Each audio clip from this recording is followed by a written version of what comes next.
Hola, ¿cómo están? Buenas noches. Buenas noches. Bienvenidos a nuestra quinta clase. Hoy continuaremos con otro tema muy importante y clave en nuestra salud, que son el hambre física y el hambre emocional. Vamos a hablar un poco del hambre, nuestra historia como tal. Y desde el inicio de la humanidad, el hambre ha moldeado civilizaciones, impulsando innovaciones y representando un reto constante para las sociedades. Para entender un poco todo el tema del hambre, vamos a hablar que durante el pasado, la supervivencia dependía directamente de la capacidad de obtener alimentos. O sea, era donde había alimentos, ahí se movía la gente y después, si se acababa el alimento, se movían nuevamente. Entonces, las primeras civilizaciones se establecían cerca de fuentes de agua, de áreas fértiles, donde la comida era más accesible. Y se vivía una constante dualidad entre mucha abundancia y escasez. Esto por todo el tema de las épocas del año y los factores naturales y geográficos. Entonces, también existió dentro de nuestra historia los cazadores-recolectores, que después de sus antepasados sufrían con todo el tema de esa alimentación y que determinadas fechas no tenían. Entonces, empezaron a recolectar alimentos, pero no existía todavía la agricultura como tal. Entonces, las tribus nómadas se movían constantemente en busca de presas y de cualquier cosa que pudieran comer, ¿no? Entonces, y dentro de toda la cooperación del grupo era muy importante que todos llevaran como algún tipo de tarea para que realmente pudieran subsistir como grupos. Entonces, la vida era incierta y las tribus a menudo competían por los territorios ricos en los recursos. Digo, eso sigue existiendo hasta el momento.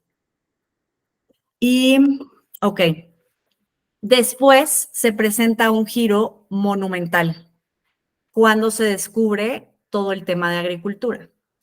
Entonces, las sociedades aprendieron a cultivar la tierra, lo que les permitió establecerse en un lugar fijo por mayor tiempo. ¿Esto qué hizo? Esto condujo a surgimientos de aldeas donde se almacenaban los excedentes de alimentos para tiempos de escasez o de mucho frío que no tenían cosecha. Entonces, aunque esto cambió ofreciendo algunas cosas, también introdujo nuevos desafíos que como tal no presentaban, que son las enfermedades, porque siguieron consumiendo alimentos que no sabían que necesitaban tener un tiempo de vida y entonces dependían de los ciclos agrícolas. También, como se menciona en la diapositiva, está la industrialización y el cambio en los patrones de consumo. Entonces, la era industrial marcó otro punto de inflexión con la llegada de tecnologías de conservación, de transporte, de producción en masas y el acceso a los alimentos se expandió enormemente. Entonces, ¿qué sucedía? Las dietas comenzaron a diversificarse, se empezaron a incorporar productos de diferentes partes del mundo y junto a estas ventajas también vinieron problemas, como la desigualdad en la distribución de los alimentos y el inicio del consumo masivo de alimentos procesados, porque se dieron cuenta que podían producir a grandes masas, pero nuestra calidad, como ya vimos en sesiones pasadas, nuestra calidad al llevar un proceso en la alimentación, pues reduce la calidad de la nutrición de ese producto o de esos productos. Entonces, a pesar de los avances tecnológicos y agrícolas, el hambre persistió y en algunos casos se intensificó. La guerra y conflictos del siglo XX desplazaron a millones de personas dejándolos sin acceso a alimentos. Entonces, esto después de todo esto de producir grandes masas y de llevar alimento a otras personas, pues también cayó en que determinadas zonas se vieron afectadas por toda esa hambruna, como en zonas, por mencionar algunas, pues está África. ¿Para qué nos vamos hasta África? También hay lugares aquí en México donde se padece muchísima hambruna, y demostraron que el hambre no era solo un problema de producción, sino también de distribución, política y poder.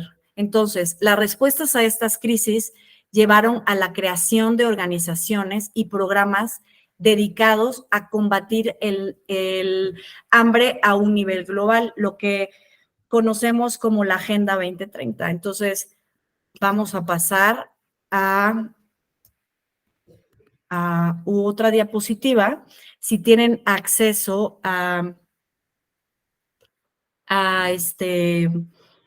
si tienen a través de su teléfono en el WhatsApp, no, aquí en la liga, Pau, nos puedes compartir la liga de esto que dijo el secretario general, o bien aquí está el código QR, si tienen una situación, pero bueno, quiero compartirles el mensaje de Antonio Guterres, secretario general de las Naciones Unidas. Este mensaje lo mandó apenas hace 4 meses, el 16 de octubre del 2023, y este mensaje lo mandó con motivo al Día Mundial de la Alimentación. Entonces, podemos pasar a la siguiente. Y a ver, Pau, si se puede abrir.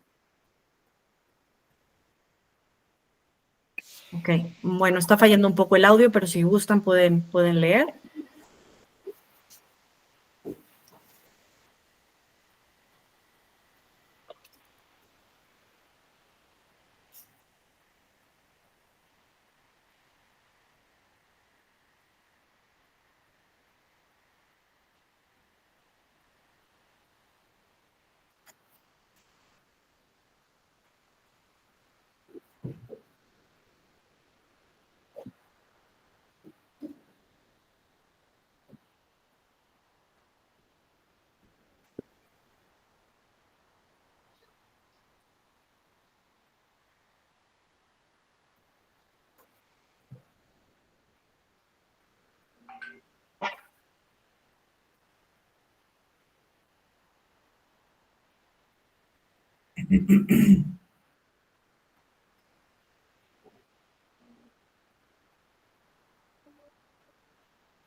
Claro. ¿Puedo llevar así?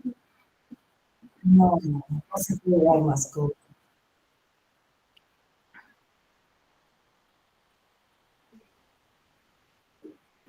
Ya voy a empezar aquí. No vas con el mismo.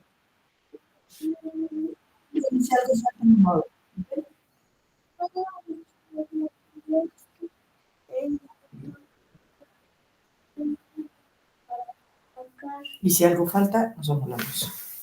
Ok. Entonces, Algo falta, ¿qué pasa? muy triste. Pau, ¿puedes cerrar tu audio, please? ¿No voy? Ok. Entonces, la verdad está impresionante el video. Ahorita vamos a hablar un poco de hambruna versus desperdicio de alimentos. Ya estuvimos viendo que durante las primeras etapas la gente se movió por hambre. Entonces, ¿qué hizo esto? Impulsó a las primeras generaciones de humanos a explorar, a obtener nuevas fuentes de alimento y moverse constantemente en búsqueda de un recurso.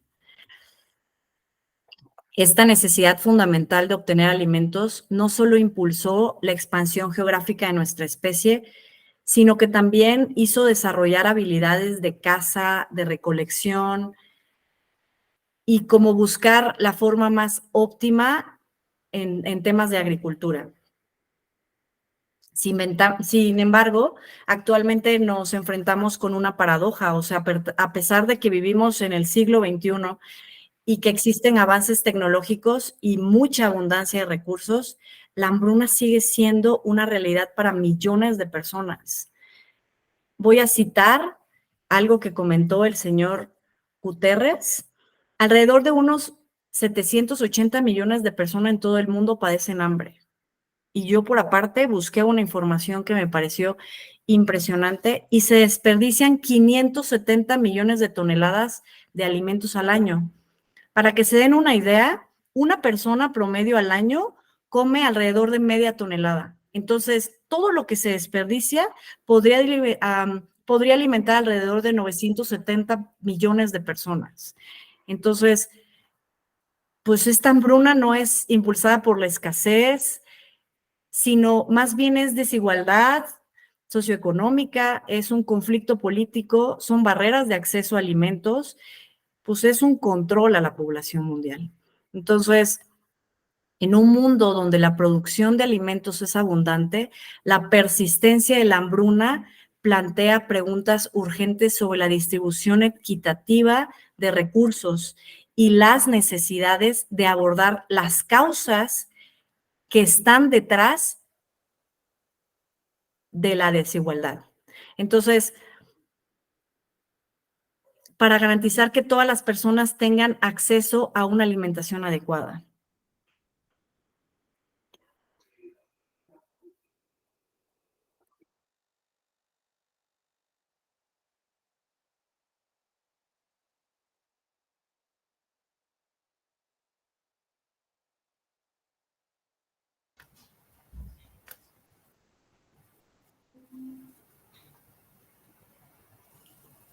Maya, bueno,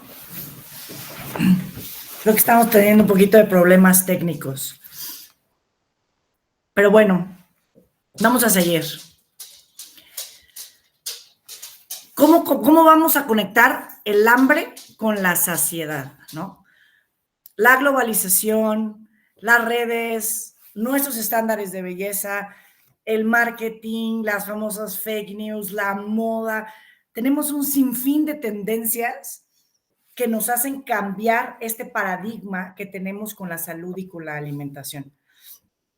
Dense cuenta y en estas épocas apenas tenemos media hora para comer.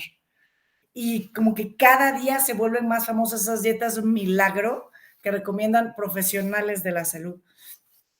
Todo esto que nos platicó Mariana ha repercutido también negativamente en nuestra relación con la comida. O sea, ha desarrollado trastornos de conducta alimentaria que nos afectan tanto fisiológicamente como en esta cuestión de la sensación del hambre y la saciedad. Entonces, ¿qué es el hambre? Antes de que entremos en materia, tenemos que recalcar que hambre y apetito, aunque en algunos diccionarios se consideran sinónimos, realmente no lo son, porque el hambre estamos hablando de la necesidad fisiológica de ingerir algún alimento, ¿no? Los nutrientes que necesita tu cuerpo. Y por otro lado, el apetito es como ese deseo psicológico de comer, pero por placer. O sea, está asociado a todas estas experiencias de olor, de color, de texturas, de recuerdos, ¿no? Las señales del hambre se producen de manera fisiológica y hay dos que son los factores fundamentales. Uno, los niveles bajos de glucosa en la sangre, ¿no? Después de pasar un tiempo se nos baja la glucosa. Y aparte el vaciamiento gástrico. Cuando el estómago no tiene alimento, libera unas proteínas que viajan a nuestro cerebro, a una parte que se llama hipotálamo, para hacernos causar el hambre. Entonces, por otro lado, si hablamos de hambre, apetito, ¿qué es la saciedad? ¿No? La saciedad es cuando sentimos este llenado gástrico después de haber comido. Entonces aparecen por diferentes cuestiones, ¿no? O sea, la cuestión de la insulina, aminoácidos en la sangre, glucosa, tejidos grasos, etc. Entonces, cuando todos estos procesos se ponen en marcha, las células tienen un tejido que se perciben como que están cubiertas y empiezan a liberar una energía que se llama leptina. Esta regulación, hambre-saciedad, sucede toda en el cerebro.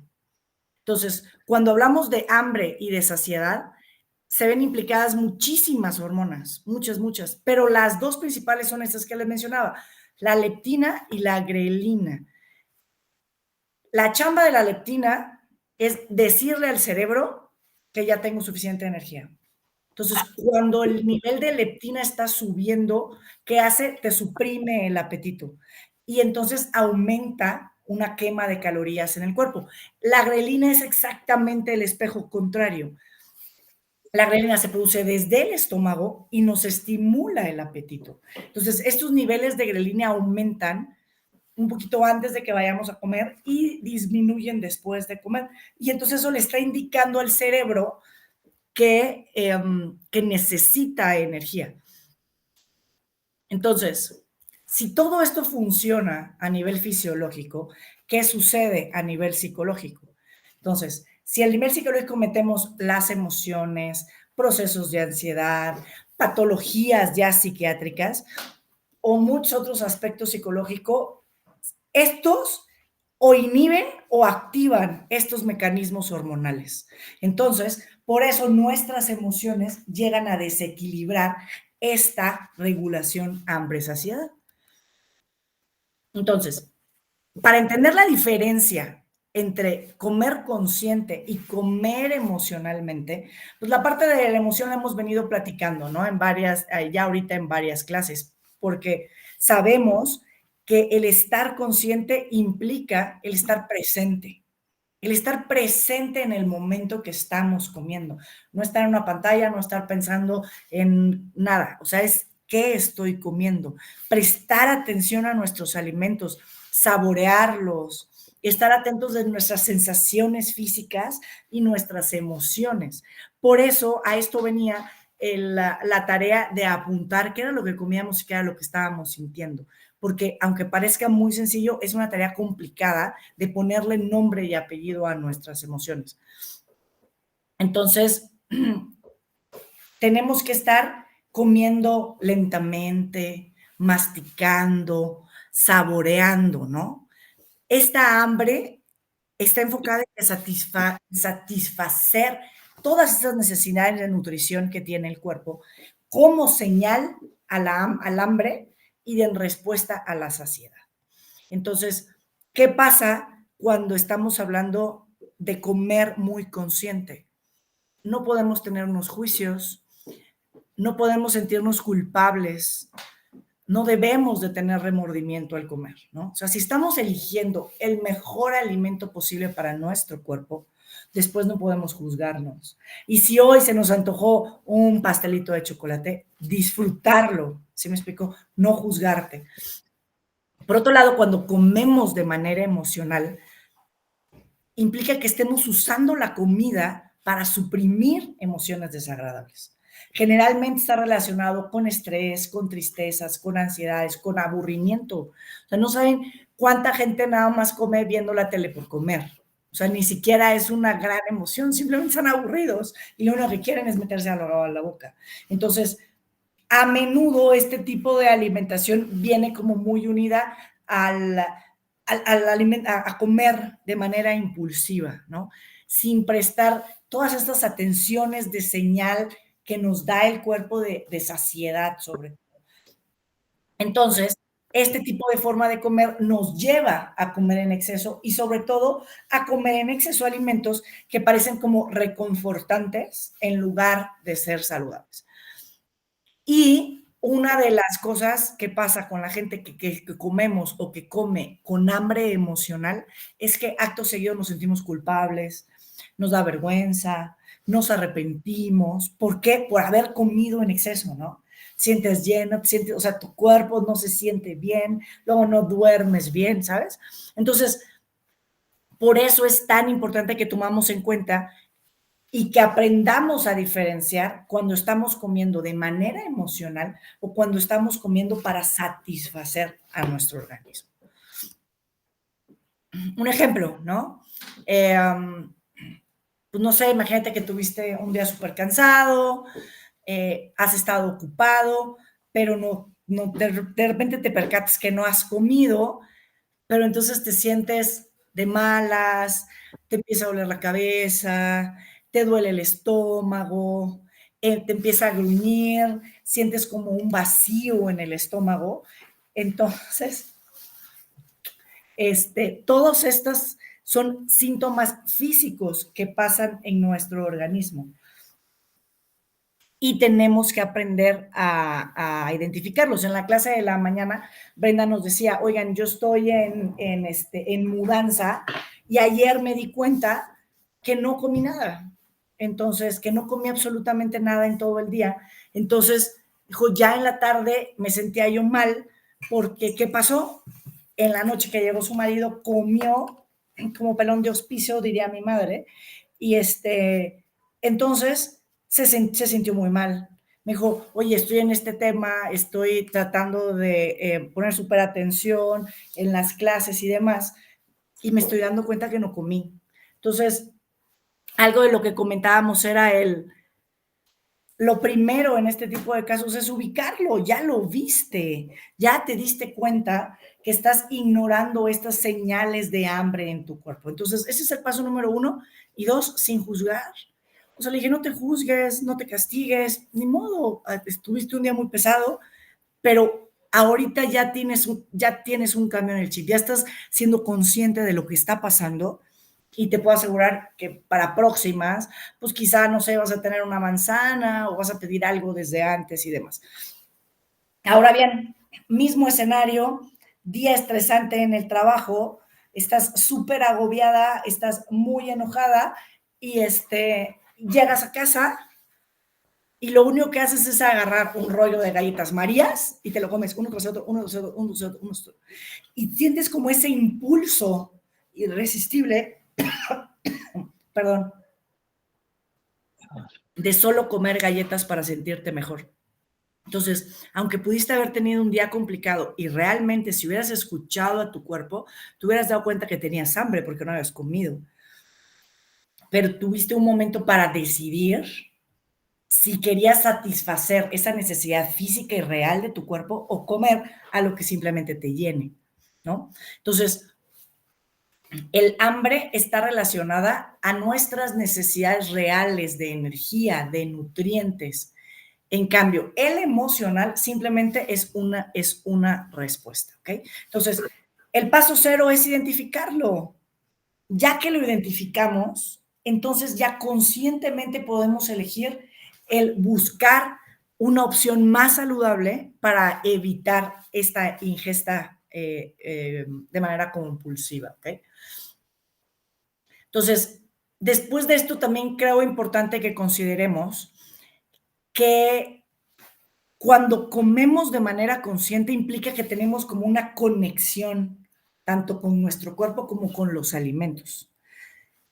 Y cuando comemos emocionalmente significa que únicamente usamos a la comida para lidiar con todas estas emociones. Entonces, el practicar de manera consciente nos ayuda a que desarrollemos esta relación con nuestra comida y sobre todo nos permite ser un poquito más capaces de reconocer estas emociones y al momento de reconocerlas es mágico que entonces este mecanismo de defensa de comer para callarlas baja, si no es que cesa en muchos casos. Entonces, bueno, ¿qué estrategias, no? Yo sufro y yo como así, ¿qué estrategias puedo tener? Uno, vaya, lo que se trata este curso, ¿no? Comer consciente. Ya lo aprendimos, escucha las señales de tu cuerpo, que tu objetivo sea el mantenerte saludable, no solo bajar de peso, ¿no? Que tu objetivo sea comer y disfrutar ese alimento. Y si cambias ese objetivo, en automático la compulsión al comer va a bajar. Otras estrategias es escucharte, ¿no? ¿A qué me refiero con escucharme? Bajen el celular, bajen las pantallas de computadora, apaguen la tele, enfócate en masticar, en que saboreen lo que están comiendo. Intenta definir qué sensaciones físicas tengo al comerlo y qué emociones estoy experimentando mientras como. Entonces, ¿qué estás haciendo? Estás escuchando a tu propio cuerpo. ¿Qué más? Tómate el tiempo de analizar esta parte, a ver, ¿es físico o es emocional? En el momento que aprendemos a escucharlo y a reconocer estas señales, entonces en automático tu cuerpo se va a empezar a relajar y va a empezar a decir, a ver, esto no es para mí, ¿no? Por otro lado, ustedes saben que los psicólogos siempre hacemos como un análisis, ¿no? Una escala como para medir. Entonces, mídanse ustedes. Antes de comenzar a comer, di, a ver qué tanta hambre tengo del 1 al 10. 1 es no tengo hambre, 10 me estoy muriendo de hambre.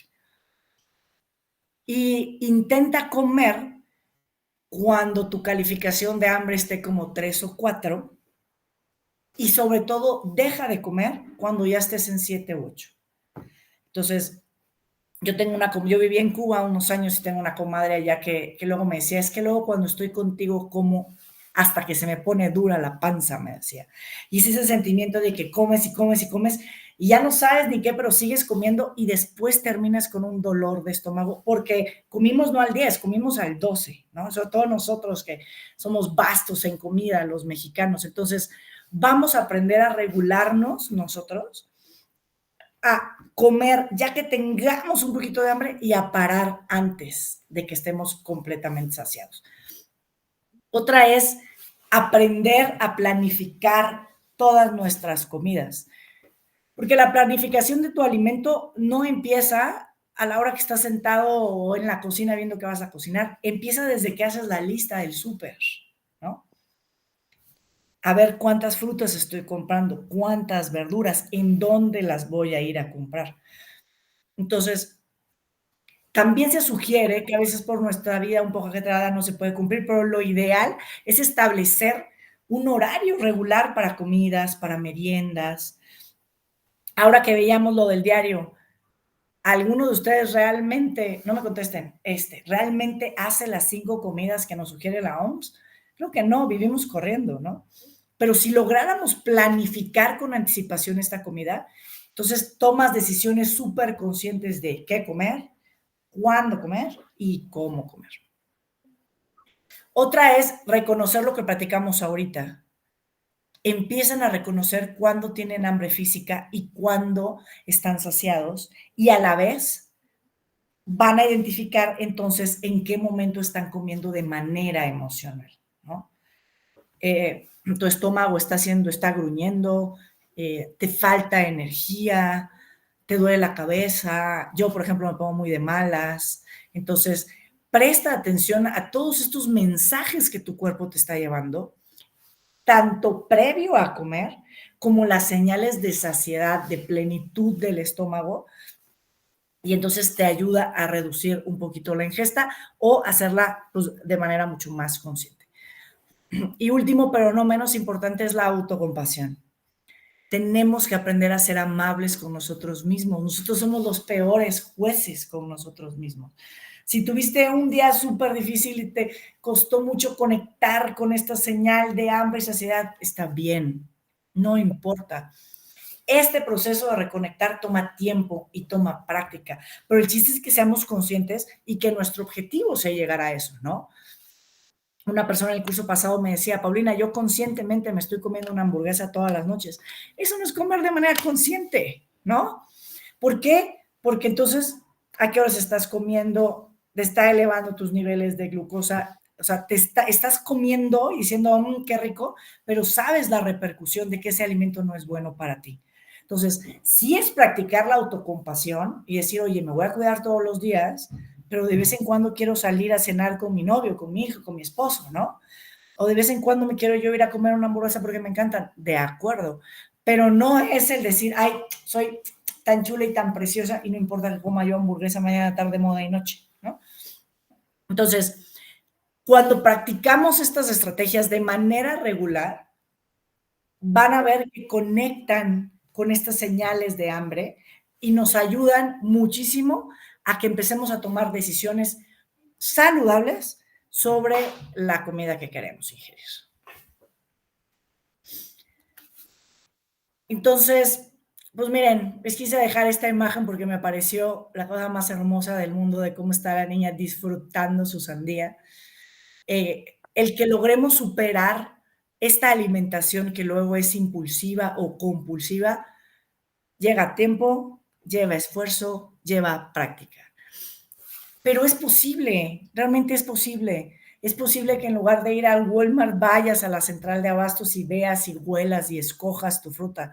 Es posible que te des el tiempo de escuchar tu cuerpo y ver qué es lo que está necesitando. Y es posible que elijamos de manera muy consciente nuestro alimento.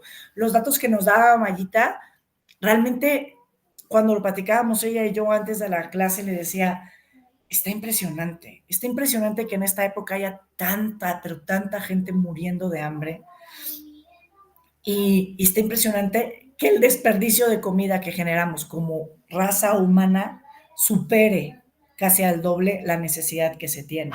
Entonces, ahí es donde entra también todo esto de que seamos amables con nosotros, seamos amables con el mundo, ¿no? No dejemos que la comida se nos eche a perder, vamos a compartirla. Entonces, bueno, pues hasta aquí la clase de hoy. Voy a parar la grabación por si alguien tiene alguna duda o comentario. Mayita, no sé si pudo regresar, parece que no.